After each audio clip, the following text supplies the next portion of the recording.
الحمد لله رب العالمين والصلاة والسلام على أشرف المرسلين وخاتم النبيين سيدنا ومولانا محمد وعلى آله وأصحابه أجمعين. أما بعد، فأعوذ بالله من الشيطان الرجيم.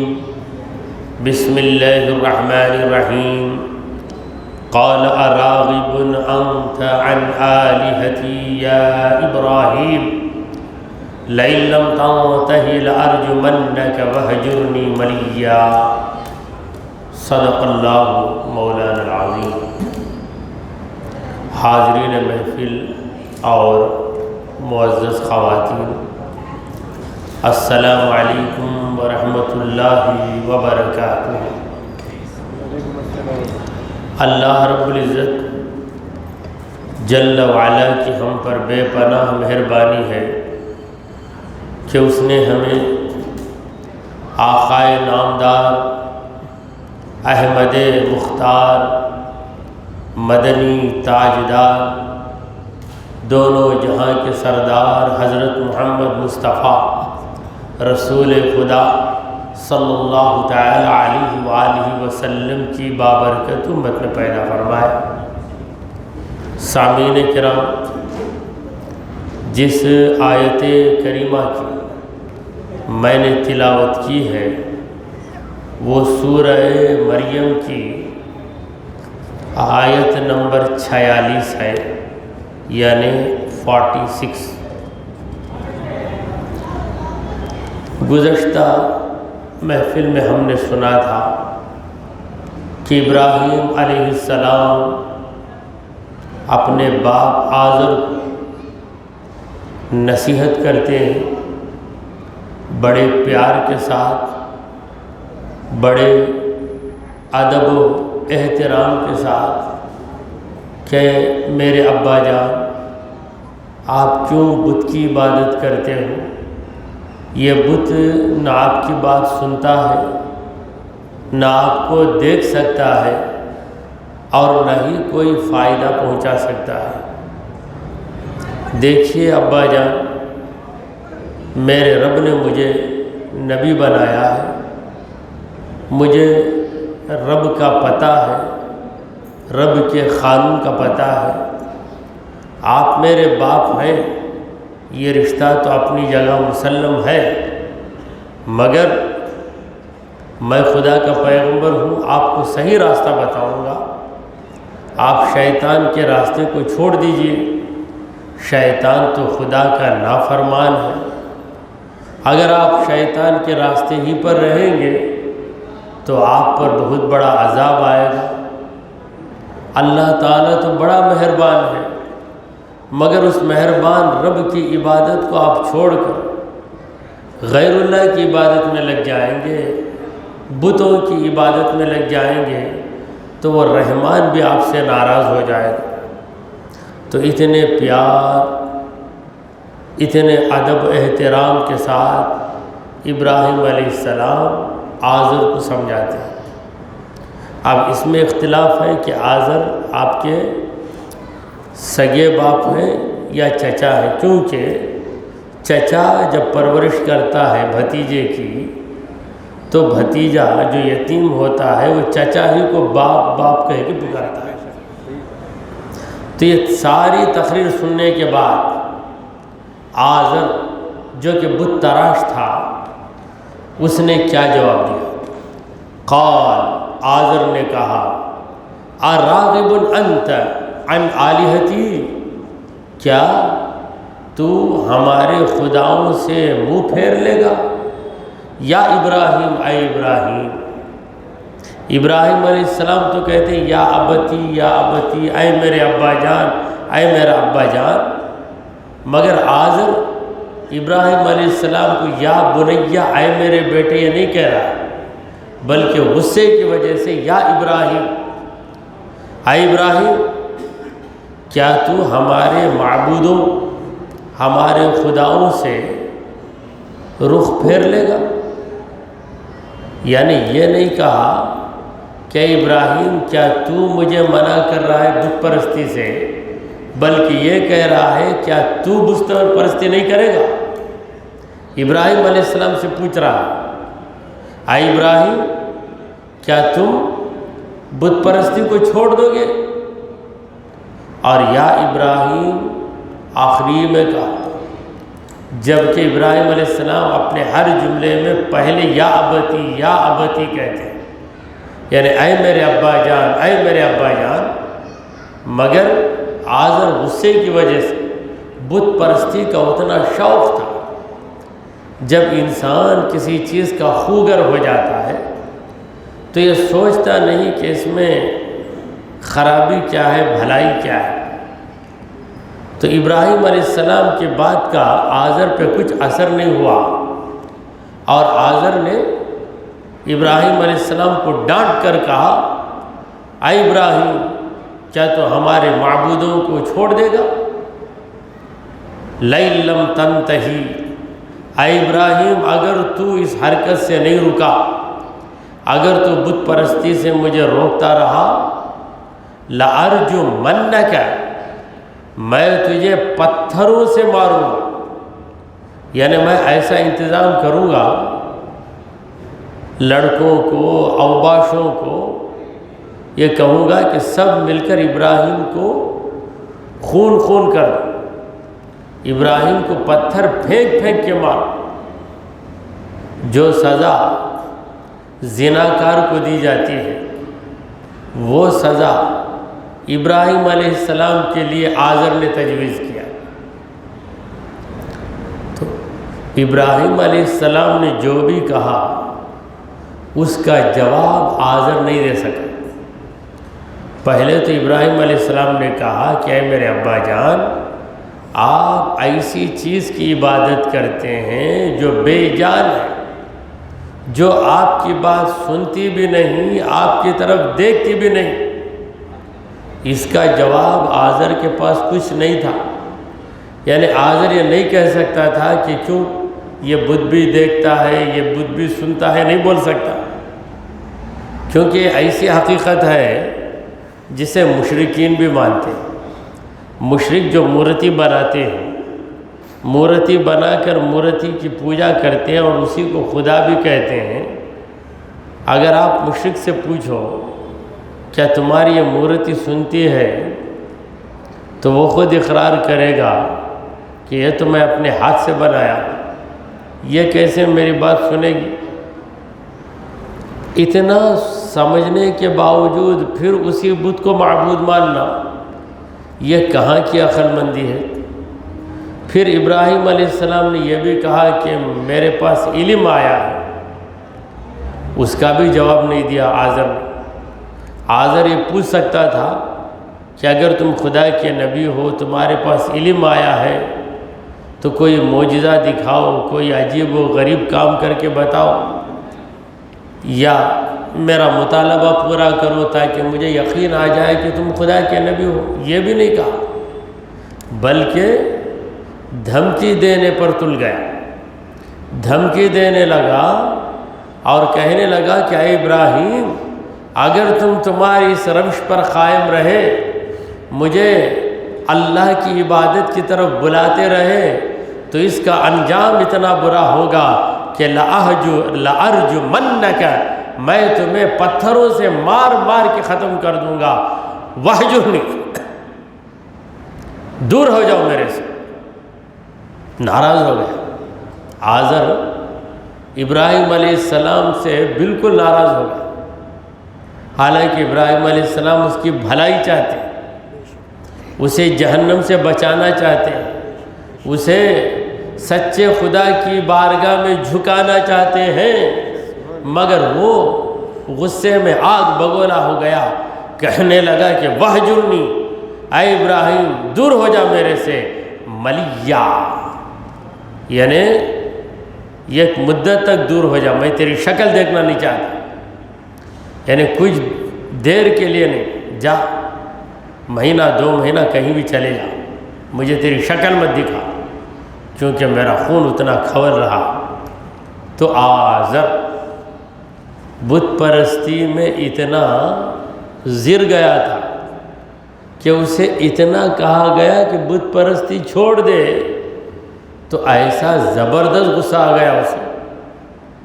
پہلے تو دھمکی دیا کہ میں تمہیں پتھروں سے مار مار کے ختم کر دوں گا، پھر اس کے بعد کہا کہ میرے سامنے مت کھڑو، چلے جاؤ،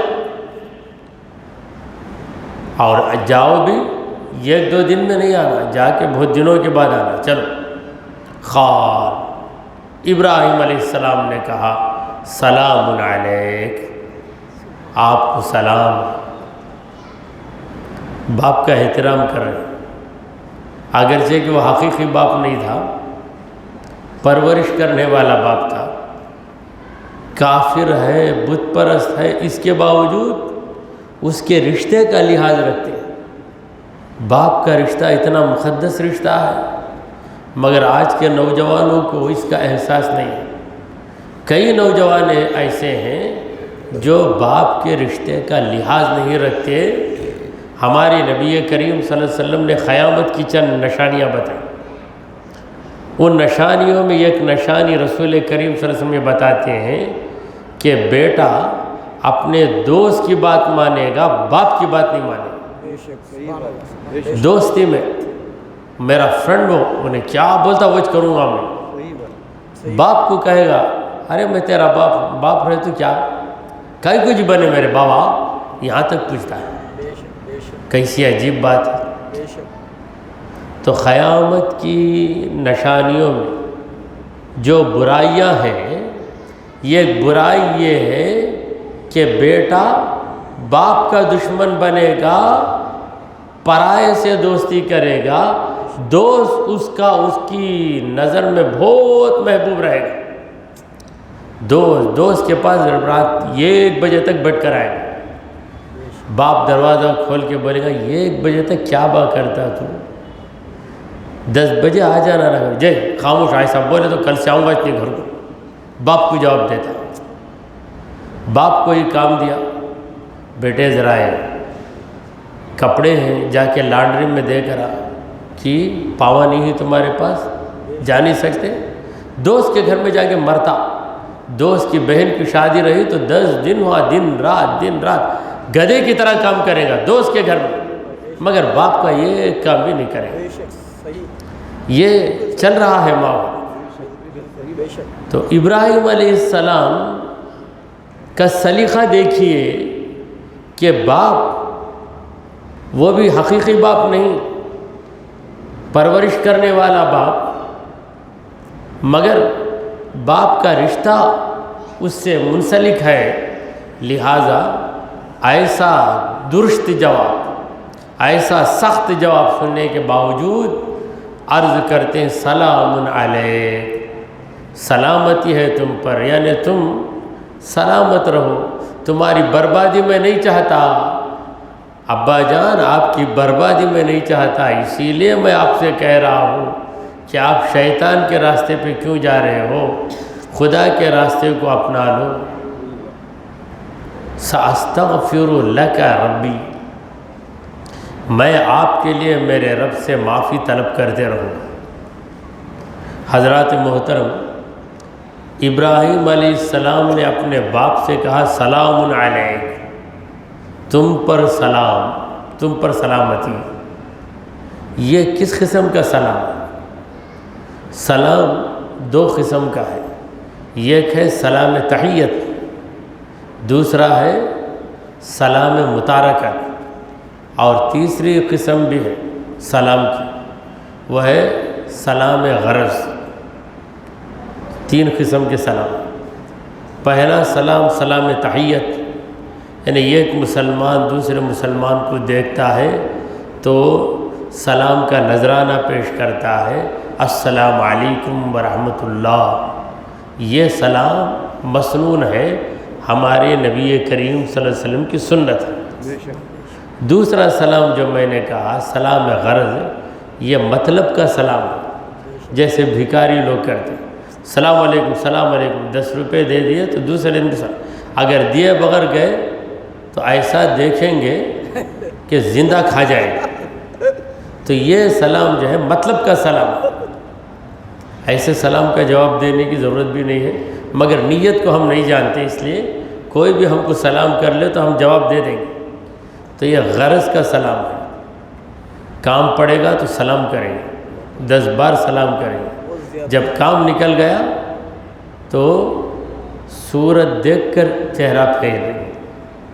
اور تیسرا سلام ہے سلام متارکت، کسی سے بیزار با سلام علیکم جا کو آباتو، بھائی سلام کرتوں بھائی تم نہ سلام کرتوں بھائی مجھے چھوڑ ڈالو بھائی سلام کرتوں بھائی، اسے کہتے ہیں سلام متارکت، یعنی چھوڑ دینے کا، جدا ہونے کے واسطے۔ یہ برائے متارکت، لیونگ سلام، کسی سے لیو لینا ہے تو سلام کرتے ہیں، مجھے چھوڑ دو تم، یعنی میں باتیں سنتے سنتے اتنا بیدار ہو گیا ہوں کہ میں سلام کرتا ہوں، مجھے ایسا بھی سلام۔ ابراہیم علیہ السلام نے جو آزر کو سلام کیا، سلام علیک، اس سلام کے بارے میں بعض مفسروں نے کہا ہے کہ یہ سلام متارکت تھا، یعنی ابراہیم علیہ السلام نے کہا ہے کہ آزر اب میں آپ سے جدا ہو رہا ہوں، جدائی کے لیے جو سلام ہے، دور ہونے کا سلام، وہ سلام کرتا ہوں، سلام علیک۔ پھر فرمایا ساستغفر، میں مغفرت مانگوں گا، تم میرے دشمن ہوا کرو مگر میں مغفرت مانگوں گا، لکا، تمہارے لیے، ربی، میرے رب سے یہی کہوں گا کہ اے پروردگار آزر کی مغفرت کا سامان کر دے۔ اب آزر کی مغفرت کب ہوگی؟ اسی وقت ہوگی جب آزر ایمان لے آئے گا۔ مطلب یہ ہے کہ اے آزر، میں خدا سے دعا کروں گا کہ پروردگار آپ کو ایمان کی توفیق دے دے تاکہ آپ مومن بن کر جنتی بن جائیں۔ اللہ والوں کے دل ایسے نرم ہوتے ہیں، رشتہ دار کتنا بھی برا کرے ان کے دل کبھی بددعا نہیں دیتے، یہی کہتے ہیں اللہ اسے نیک توفیق دے دے۔ کوئی غلط کام کرتا ہے تو کبھی یہ نہیں کہتے برباد ہو جانا، تڑپ تڑپ کے مرنا، اسے ایسی کھجلی کی بیماری آنا کہ دن رات کھجاتے زخمی بن جانا۔ بعض لوگوں کو بددعائیں یاد رہتی، لگاتار بددعائیں دیں گے، 5-10 منٹ مسلسل بددعائیں انہیں یاد ہیں، دعائیں یاد نہیں۔ تو ایسے بھی لوگ ہوتے ہیں، مگر جو اللہ والے ہوتے ہیں ان کے دلوں میں نرمی رہتی ہے، کیونکہ حضور اکرم صلی اللہ علیہ وسلم فرماتے ہیں ان اللہ یحب الرحمہ، اللہ تعالی رحم کرنے والوں کو پسند کرتا ہے۔ تو ابراہیم علیہ السلام کو رحم آ رہا ہے آزر پر، اور آزر کو غصہ آ رہا ہے ابراہیم پر۔ عجیب معاملہ ہے۔ کہتے ہیں ایک عاشق اپنی معشوقہ کے پاس جا کے اسے راضی کرنا چاہتا ہے تو معشوقہ اسے جھڑکی دیتی ہے، تو اس نے کہا تمہیں غصہ آ رہا ہے میرے پیار پر اور مجھے پیار آ رہا ہے تمہارے غصے پر۔ خیر یہ تو عاشق و معشوق کی بات ہے۔ تو یہ ابراہیم علیہ السلام اور آزر کے درمیان ان کی فطرت کام کر رہی ہے، آزر کی فطرت کام کر رہی ہے کہ اس کی مزاج، اس کے خیال کے خلاف بات کی گئی تو وہ آگ بگولا ہو گیا۔ یہاں ابراہیم علیہ السلام کی فطرت کام کر رہی ہے کہ ان کی فطرت میں نرمی، رحم دلی، ہمدردی یہ رچ بس گئی ہے، لہٰذا کہنے لگے سأستغفر لک ربی، میرے رب سے تمہارے لیے میں معافی طلب کرتا رہوں گا، انہ کان بی حفیہ، بے شک میرا پروردگار مجھ پہ بڑا مہربان ہے، میرا رب مجھ پہ بڑا مہربان ہے، میری ہر فریاد کو میرا مولا سنتا ہے، میری دعا کو میرا پروردگار قبول کرتا ہے، لہذا اے آزر میں تمہارے لیے دعا کروں گا۔ مگر آزر کے حق میں دعا قبول نہیں کی گئی. کیوں؟ اس کی قسمت میں یہ طے تھا کہ وہ کیا بنے گا؟ جہنمی بنے گا. اور جو بے ادب ہوتا ہے، بے ادب جو ہوتا ہے اس کی تقدیر میں توفیق نہیں ہوتی. ابلیس بے ادب تھا، توفیق نہیں. نمرود بے ادب، توفیق نہیں ملی. فرعون بے ادب، توفیق نہیں ملی. ابو جہل بے ادب، توفیق نہیں ملی. اور جتنے کافر تھے مگر بے ادب نہیں تھے انہیں توفیق مل گئی. ابو جہل، عمر، دونوں کے نام عمر. رسول کریم صلی اللہ علیہ وسلم نے دعا مانگی کہ اے پروردگار اللہم اعز الاسلام بعہد العمرین، 2 عمر میں سے کسی ایک عمر کے ذریعے اسلام کو طاقت دے دے. اللہ نے اس عمر کو توفیق دے دی. حضرت عمر نبی کے دشمن تھے، بے ادب نہیں تھے. بے ادبی کب ہوتی ہے؟ نبی کے سامنے آ کر کوئی ایسی حرکت کرے جو نبی کی شان کے خلاف ہو تو بے ادبی. ایسا کام کبھی حضرت عمر نے نہیں کیا. اور ابو جہل یہ تو تھا ہی بے ادب، لہذا اسے توفیق نہیں ملی. بے ادب محروم گشت از فضل رب، از خدا خواہیم توفیق ادب. ہم خدا سے ادب کی توفیق مانگ رہے ہیں کیونکہ بے ادب توفیق سے محروم رہتا ہے. اب یہاں پر آزر کی بے ادبی دیکھیے کہ اس نے سن لیا کہ ابراہیم علیہ السلام خدا کے نبی ہیں، کیونکہ ابراہیم علیہ السلام نے کہا کہ میرے پاس علم آیا ہے. یہ علم کیا ہے؟ نبوت آئی ہے مجھے، میں نبی بن گیا ہوں. یہ سن لینے کے باوجود کیا کرتا ہے؟ بے ادبی کرتا ہے. کہتا ہے کہ میں پتھروں سے ماروں گا، میری نگاہوں سے دور ہو جاؤ، مجھے شکل مت دکھاؤ، اور دور ہو کے فوراً واپس نہیں آنا، بہت دنوں کے بعد ہی میرے سامنے آنا. تو ابراہیم علیہ السلام اس کے لیے بھی دعا کر رہے ہیں مگر وہ ہے بے ادب. بے ادب کے لیے توفیق کا دروازہ بند. پھر ابراہیم علیہ السلام نے کہا وَأَعْتَزِلُكُمْ، میں تم لوگوں سے دور ہو رہا ہوں. یہ اعتزال کا معنی ہے دور ہو جانا. اسی اعتزال سے فعل بنا ہے وَأَعْتَزِلُكُمْ، میں تم سے دور ہو رہا ہوں. یہ اعتزال اسی سے ایک فرقہ ہے، بہت پرانا فرقہ. حضرت حسن بصری رحمۃ اللہ علیہ کے دور میں وہ فرقہ شروع ہوا. اس فرقے کا نام ہے فرقہ معتزلہ. معتزلہ کے معنی دور ہو جانے والے. دیکھیے جب بات آ گئی ہے تو وہ علمی بات بھی آپ کے سامنے رکھ دیتا ہوں. حضرت حسن بصری رحمۃ اللہ علیہ کے شاگردوں میں ایک شاگرد تھا واصل بن عطا. اسے حسن بصری سے اختلاف ہو گیا اور اس نے اپنا الگ حلقہ بنا لیا مسجد. حسن بصری رحمۃ اللہ علیہ اپنے شاگردوں کو پڑھا رہے ہیں، یہ الگ بیٹھ کر درس شروع کر دیا.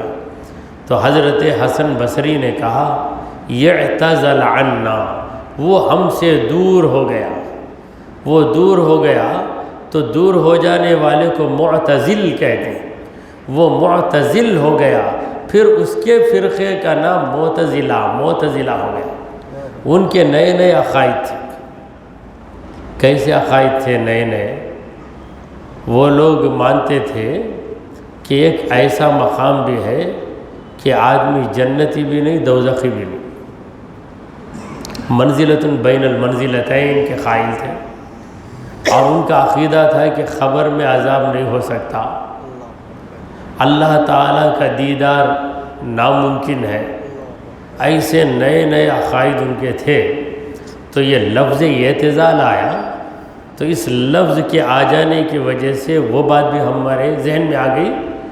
تو اہل علم کے لیے، اہل ذوق کے لیے یہ بات فائدے سے خالی نہیں. ایک ہوتا ہے اہل علم دوسرا ہوتا ہے اہل ذوق۔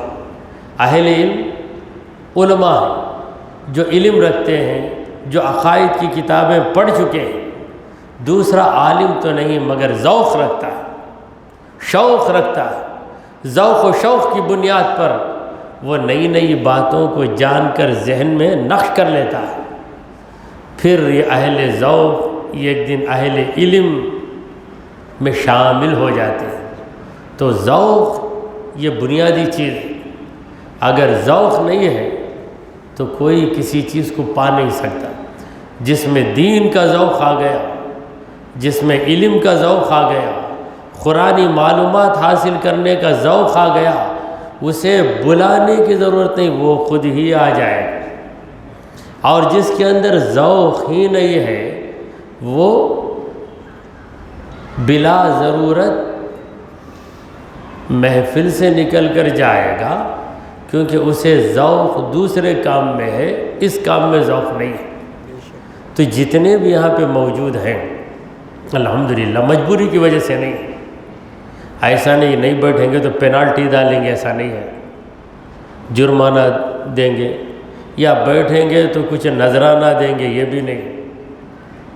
بیٹھے ہیں، انہیں کچھ دنیاوی فائدہ ملتا نہیں بیٹھنے سے کوئی دنیاوی نقصان ہوتا بھی نہیں، اس کے باوجود بیٹھے ہیں تو ذوق کی بنیاد پہ بیٹھے ہیں۔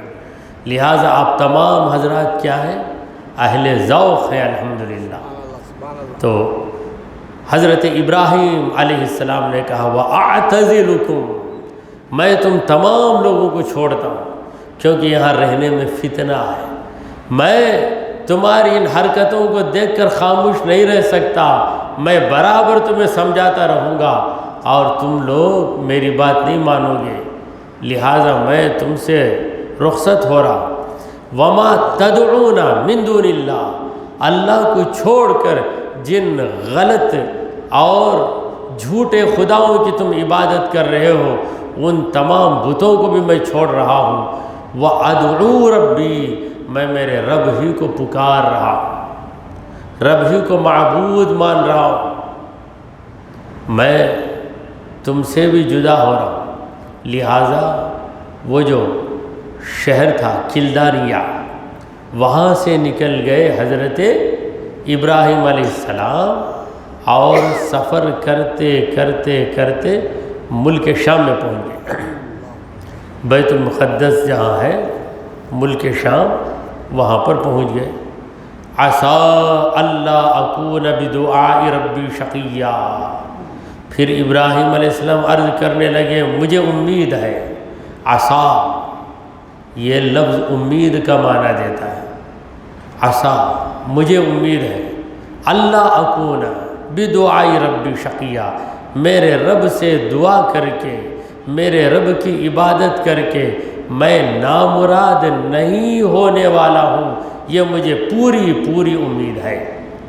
تو دعا کا جو لفظ ہے یہاں پر یہ عبادت کے معنی میں ہے۔ دعا کا اصطلاحی معنی ہے عبادت، لغوی معنی ہے پکارنا۔ پکارنا یہ تو جائز ہے، معبود مان کر پکارنا یہ ناجائز ہے۔ باپ بیٹے کو پکارے گا اے میرے بیٹے، بھائی بھائی کو پکارے گا اے میرے بھائی، دوست دوست کو پکارے گا اے میرے یار، دور ہے تو دور سے پکارے گا اے میرے دوست آ جا، وہ پکارنا جائز ہے۔ معبود مان کر پکارنا ناجائز ہے۔ سرکار دو عالم صلی اللہ علیہ وسلم کو رسول اللہ مان کر پکارو تو بالکل جائز، جائز ہی نہیں بلکہ محبت کی علامت ہے۔ یا رسول اللہ، صحابہ یا رسول اللہ ہی پکارتے تھے حضور اکرم صلی اللہ علیہ وسلم کو، اور ہم نماز میں نبی کو پکارتے ہیں السلام علیکہ ایھا النبی، سلام ہو آپ پر اے نبی۔ نبی کو نبی مان کر پکارنا جائز، نبی کو معبود مان کر پکارنا ناجائز، یہ قاعدہ ہے۔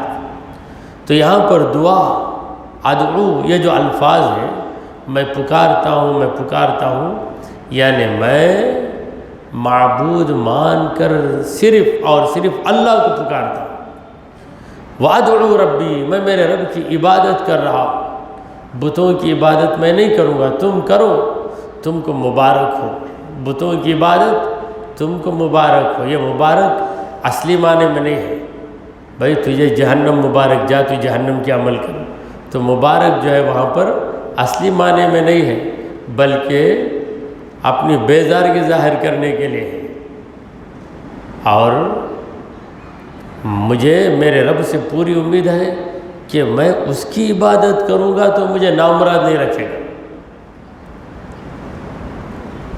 میں اس کا ہو جاؤں گا تو مجھے کیسے برباد کرے گا۔ فَلَمَّا اعْتَزَلَهُمْ، پس جب ابراہیم علیہ السلام دور ہو گئے ان تمام لوگوں سے، آزر سے بھی دور ہو گئے، پوری قوم سے دور ہو گئے، وَمَا يَعْبُدُونَ مِن دُونِ اللَّهِ، اللہ کے سوا جن کی وہ عبادت کر رہے تھے بتوں کی، ان بتوں سے، بت خانے سے نکل گئے، پوری بستی بت خانہ بن گئی تھی، جگہ جگہ بت پرستی ہو رہی ہے، قدم قدم پہ بت پرستی ہو رہی ہے، لہٰذا ابراہیم علیہ السلام اس ماحول سے تنگ آ گئے، وہاں سے نکل کر چلے گئے ملک شام۔ اللہ نے کہا ابراہیم سب سے جدا ہو کر گئے تو ہم نے ابراہیم کو نواز دیا، وَهَبْنَا لَهُ، ہم نے نواز دیا ابراہیم، کس چیز سے نوازا؟ اسحاق جیسا بیٹا ہم نے دے دیا، ہم نے ان کو کیا بنا دیا؟ باپ بنا دیا۔ باپ تو ہر باپ بن جاتا ہے، مگر اسحاق جیسا بیٹا مل جائے، ایسا باپ خوش نصیب باپ ہی بنتا ہے۔ بیٹے کی وجہ سے باپ کی خوش نصیبی ہے۔ بیٹا اگر خدا کا ولی بن جائے تو باپ کے لیے بات قابل ناز ہے کہ میں کچھ ہوں یا نہ ہوں، میرا بیٹا تو ہے، میرا بیٹا مفسر ہے، محدث ہے، میرا بیٹا صالح ہے، نیک ہے، خدا کا ولی ہے۔ تو باپ کو بیٹے سے حسد نہیں ہوتا، بلکہ بیٹے کے ہر مقام سے اسے خوشی ہوتی ہے۔ بیٹا باپ سے بڑھ جاتا ہے۔ باپ 10ویں تک پڑھا، بیٹا IAS آفیسر بن گیا، باپ غصہ کر لے گا کیا؟ کیسا ہو؟ میں 10ویں تک پڑھا، تو کیسا بڑھ کر پڑھا، ایسا پوچھے گا۔ باپ جاہل ہے، بیٹا حافظ قرآن بن گیا، بیٹا آگے بڑھ کر تراویح پڑھاتا ہے، باپ پیچھے کھڑتا ہے، پیچھے کھڑ کر اتنا خوش ہوتا ہے کہ سامنے کھڑنے والا بیٹا امام بن کر جتنا خوش ہوتا ہے، مقتدی بن کر باپ بیٹے سے زیادہ خوش ہو جاتا ہے، کیونکہ بیٹے کی شان و شوکت سے باپ کو فخر ہے۔ تو اسی لیے اللہ نے کہا کہ ہم نے نواز دیا ان کو۔ تو بیٹا دے کر خدا کہتا ہے کہ میں نے نواز دیا، تو جن جن کو بیٹا ہوا ہے اسے خدا کی نعمت مانے، بیٹے کو خدا کی نعمت مانے، اور ان لوگوں کے بارے میں سوچیں جو برسوں سے علاج بھی کر رہے ہیں، منتیں بھی مانگ رہے ہیں، پیسے بھی خرچ کر رہے ہیں، مگر انہیں اولاد نہیں ہوتی۔ یہ ان کی تقدیر ہے، وہ صبر کر رہے ہیں، مگر ہمارے لیے عبرت کا سامان ہے کہ جسے اولاد ہو گئی وہ نہیں جانتا کہ اولاد کی قدر کیا ہے، بیٹے کی قدر کیا ہے، بیٹی کی قدر کیا ہے، نہیں جانتا۔ جو لا ولد ہے، کبھی ان کا رونا سنو، کس طرح وہ تڑپ رہے ہیں، تب پتہ چلے گا کہ اولاد خدا کی کتنی بڑی نعمت ہے۔ اللہ تبارک و تعالیٰ کے کلام میں جا بجا نصیحتیں، جا بجا ہمیں سبق دیا جا رہا ہے۔ وَهَبْنَا لَهُ اسحاق، ہم نے انہیں اسحاق دے دیا، وَيَعْقُوب، اور یعقوب سے بھی ہم نے ان کو نواز دیا۔ یعقوب بیٹے نہیں ہیں بلکہ پوتے ہیں، بیٹا نیک بنا تو باپ خوش، بیٹے کا بیٹا پوتا نیک بنا تو دادا خوش، باپ سے زیادہ دادا خوش ہو جاتا ہے۔ کچھ بھی نہیں، پوتا آ کے صرف سورہ فاتحہ پڑھ دے تو دادا خوشی کے مارے زمین پہ نہیں ٹھہر سکتے، لیکن اڑ نہیں سکتے، اسی لیے اڑے بغیر رہتے ہیں۔ اتنے خوش ہو جاتے ہیں، اتنے خوش ہو جاتے ہیں۔ یہ اللہ تبارک و تعالیٰ نے ایسی محبت دل میں ڈال دی۔ باپ کو بیٹے سے محبت ہے، دادا کو پوتے سے محبت ہے، حالانکہ وہ بیٹے کا بیٹا ہے۔ تو اس محبت کو اللہ تعالیٰ نے واضح کیا کہ ہم نے ابراہیم کو اسحاق دیا اور یعقوب دیا۔ کوئی یہ نہ سمجھے کہ یعقوب اسحاق کے بھائی ہے، نہیں، یعقوب علیہ السلام اسحاق علیہ السلام کے بیٹے۔ تو میں نے ابراہیم کو ایسے نوازا کہ ابراہیم کو تو نبی بنایا، ابراہیم کے بیٹے اسحاق کو نبی بنایا، اسحاق کے بیٹے یعقوب کو نبی بنایا، یعقوب کے بیٹے یوسف کو بھی نبی بنا دیا۔ سبحان اللہ، سبحان اللہ۔ بیٹا بھی نبی، پوتا بھی نبی، پڑ پوتا بھی نبی۔ یہ شان ہے حضرت ابراہیم علیہ السلام کی، اور یہ خصوصیت صرف ابراہیم علیہ السلام کو ملی۔ باپ بیٹے دونوں نبی ہیں، پوتا بھی نبی ہو، پڑ پوتا بھی نبی ہو، ایسا نہیں ہے۔ زکریا علیہ السلام نبی ہیں، ان کے بیٹے یحییٰ علیہ السلام بھی نبی۔ داؤد علیہ السلام نبی ہیں، ان کے بیٹے سلیمان علیہ السلام نبی، مگر پوتے کے بارے میں، پڑ پوتے کے بارے میں آپ بتا نہیں سکتے۔ مگر ابراہیم علیہ السلام کے بیٹے، پوتے، پڑ پوتے، اور یہ تینوں پیغمبر ایسے ہیں جن کے تذکرے قرآن مجید میں ہیں۔ اسحاق علیہ السلام کا ذکر بھی ہے، نام لے لے کر اللہ نے ان کا ذکر کیا ہے۔ قرآن مجید میں صرف 25 نبیوں کے نام لیے گئے ہیں، ان 25 میں تو یہ 4 ابراہیم، اسحاق، یعقوب، یوسف علیہ السلام کا نسب نامہ آپ کہیں گے تو کہیں گے یوسف بن یعقوب بن اسحاق بن ابراہیم علیہ السلام۔ وَكُلًّا، ہر ایک کو جعلنا نبیہ، ہم نے نبی بنا دیا۔ گویا ابراہیم کے صدقے میں ان کو نبوت ملی ہے، اسی لیے پہلے ابراہیم علیہ السلام کا ذکر کیا اور کہا کہ میرے ابراہیم نے میری خاطر اپنے باپ آزر کو چھوڑا، پوری قوم کو چھوڑا، پوری بستی کو چھوڑ دیا، نکل گئے مسافر بن کر۔ یہ نہیں سوچا کہ میں کہاں رہوں گا، کیا کھاؤں گا، کہاں ٹھہروں گا، نہیں، خدا کی عبادت کرنا مجھے چاہیے، میں یہاں رہ کر سکون سے میرے رب کی عبادت نہیں کر سکتا، لہٰذا نکل گئے۔ جب نکل گئے تو خدا نے انہیں لاوارث نہیں بنایا، ان کے ایسے وارث بنایا کہ ابراہیم علیہ السلام کے بعد جتنے انبیاء آئے وہ سب کے سب ابراہیم علیہ السلام کی اولاد سے ہیں، اسی لیے ابراہیم علیہ السلام کو ابو الانبیاء کہا جاتا ہے۔ ابو الانبیاء، نبیوں کے بعد حضرت محمد مصطفیٰ رسول خدا صلی اللہ علیہ وسلم بھی ابراہیم علیہ السلام کی اولاد سے، آل ابراہیم، ہمارے نبی بھی آل ابراہیم۔ وَكُلًّا جَعَلْنَا نَبِيًّا، ہر ایک کو ہم نے نبی بنایا۔ وَوَهَبْنَا لَهُم مِّن رَحْمَتِنَا، اور ان کو بھی ہم نے ہماری رحمت سے نواز دیا۔ ابراہیم کو نہیں نوازا، ابراہیم علیہ السلام کے بعد ان کے بیٹے کو بھی نوازا، بیٹے کو بیٹے کے بیٹے پوتے کو بھی نوازا، ان کے بیٹے کو بھی نوازا۔ اس کے بعد جو سلسلہ جاری رہا بنی اسرائیل کا، بنی اسماعیل کا، یہ دونوں سلسلے، یہ دونوں چشمے جہاں سے جاری ہوئے، اس منبع کا نام، اس مرکز کا نام، اس اسٹارٹنگ پوائنٹ کا نام حضرت ابراہیم علیہ السلام۔ وَجَعَلْنَا لَهُمْ لِسَانَ صِدْقٍ، اور ہم نے سچی زبان مقرر کر دی۔ زبان سے مراد تعریف، تعریف کو زبان کہا گیا، کیونکہ تعریف زبان ہی سے تو ہوتی ہے۔ جس طرح قوت کو ہاتھ کہا گیا، بھائی یہ میرے ہاتھ سے نہیں ہو سکتا، میرے ہاتھ سے نہیں ہو سکتا کا مطلب کیا؟ میرے پاس طاقت نہیں ہے، یہ مطلب ہے۔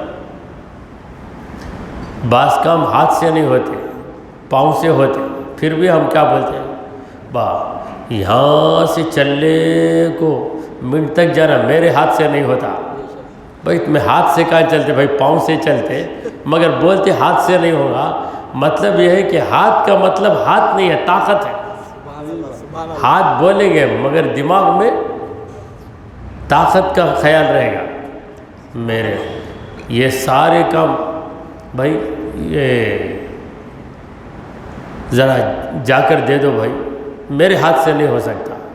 جانا ہے تم کو، کھا لو بھائی، ارے میرے ہاتھ سے نہیں ہو بھائی، تمہارے ہاتھ سے نہیں بھائی، منہ سے کھاؤ بھائی بولے تو، یعنی کھا نہیں سکتا کہ ہاتھ سے نہیں ہوتا کا مطلب کیا؟ میرے پاس طاقت نہیں ہے۔ تو طاقت کے لیے لفظ ید، ہاتھ کا لفظ، اسی طرح تعریف کے لیے لفظ زبان۔ زبان کو عربی میں کہتے ہیں لسان، لسان صدق، سچی زبان۔ یعنی ابراہیم علیہ السلام کی تعریف کو ہم نے زبانوں پہ جاری کر دیا، اور جتنے لوگ ابراہیم علیہ السلام کی تعریف کر رہے ہیں سچی تعریف کر رہے ہیں، کیونکہ کسی کسی کی جھوٹی تعریف بھی ہوتی ہے۔ بعض لوگ تعریف کرنے کے لیے کرائے پہ لوگوں کو رکھتے ہیں، میں اتنا اماؤنٹ دوں گا، میری ایسی تعریف کرنا، 1.5 گھنٹہ تعریف کرنا، اس کے لیے اتنا بڑا ریمونریشن ہے تمہارے لیے، معاوضہ دیں گے ہم۔ تو جھوٹی تعریف کرنے والے کرتے ہیں، مگر ابراہیم علیہ السلام کی کیا تعریف؟ وہ اللہ کے خلیل ہے، سچی تعریف۔ وہ اللہ کے لیے قربانی دینے والے، سچی تعریف۔ وہ تمام وہ نبیوں کے باپ ہیں، سچی تعریف۔ نماز میں ان کا ذکر کیا جاتا ہے، سچی تعریف ہے۔ نماز میں ان پہ درود پڑھتے ہیں ہم۔ تو لسان صدق علیہ، علی کا معنی بلند، یعنی ہم نے ابراہیم علیہ السلام کی تعریف کو بلند بھی کیا، اور ان کی تعریف جو زبانوں پہ جاری ہے وہ جھوٹی تعریف نہیں بلکہ بالکل صحیح تعریف ہے۔ تو یہاں پر سورہ مریم کے 3 رکوع ختم ہو گئے۔ دعا کیجئے کہ پروردگارا ہم نے جو کچھ کہا اور سنا اسے قبول فرما لے۔ اے اللہ ہمارے گناہوں کو معاف فرما، ہماری خطاؤں کو درگزر کر دے۔ اے رب کریم ماہ رمضان کے روزے ہمارے لیے آسان بنا اور ان روزوں کو قبول فرما لے۔ اے رب کریم ان روزوں کی برکت سے ہمیں تمام برائیوں سے دور فرما۔ اے رب کریم ہمیں نماز تراویح کو پورے ذوق و شوق کے ساتھ ادا کرنے کی توفیق عطا فرما۔